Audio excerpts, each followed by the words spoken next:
Well, I was reading a book that was written just recently published called Shame Unmasked by Rick Patterson. He's a local Kalamazoo guy. Many of you people may know him. He's a pastor in our classes here in Kalamazoo. And Rick I got to know him about 15 years ago when we began planning and dreaming about starting a new church. And Centerpoint played a very small role in this. This was pre-River Days with a new congregation called Within Reach. That congregation ran from about 2000 to 2010. And Rick has been visiting Centerpoint from time to time, and we've been friends. We talk in the gym and whatnot. And so one of the times he dropped off this new release, and I want to read the book, but it wasn't because of the title. In fact, the title kind of turned me off. Shame Unmasked. The reason why I wanted to read the book is because I like Rick. I like the way he rolls. I like the way that he won't be painted into a box. And I think more pastors need to be more real. And so I like Rick. I like him as a person. So I want to read the book. But I'm saying to myself as I'm picking up the book, I don't have any shame issues. So I'm just reading this book because I want to see what Rick wrote. And then God interrupts my perfectly planned idea that I don't have any shame issues.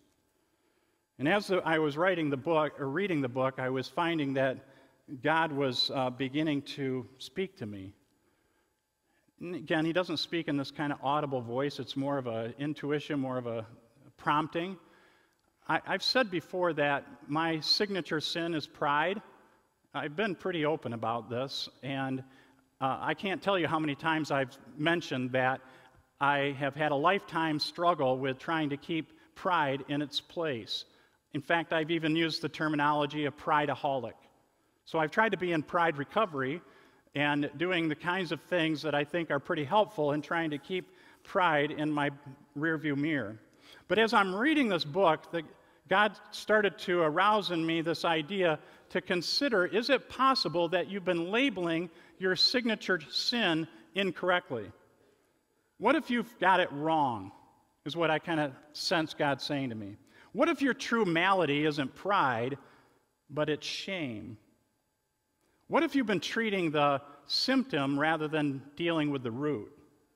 Further, what if your discovery is something that I want to, this is God speaking, share with the whole congregation? That I want to awaken within Centerpoint this idea that rather than trying to deal with sinful behaviors, what we might call behavior modification, that we get closer to the root. Is it possible that shame is the root of all sin? You know some of my story. It was lean as a rail in high school. When you're a high school senior and you're 6'2" and 145 pounds, you don't like being 145 pounds. I'm just here to tell you, okay? And my body was built for running. And I was fast, but I ran cross country and track, not so much out of the love of the sport, but out of the love of the recognition attached to that sport. I loved the fact that I could fill my varsity jacket with medals, and the jingle of those medals down the hall of my high school served as a walking showcase. And I sensed maybe that God was trying to poke at me. You know how the Holy Spirit does this? And he's poking at me saying, is it possible that in all of your running you were trying to run away from not being enough, from a label of shame?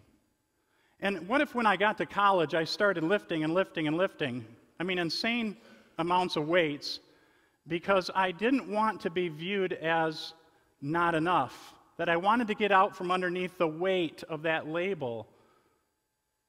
And is it possible that when I came to what was then Third Reformed, is it possible that I worked crazy hours and did whatever it takes in order to grow the largest youth group in the city, is it possible that some of that fuel was associated with this whole idea that I don't want you to not see me as being enough?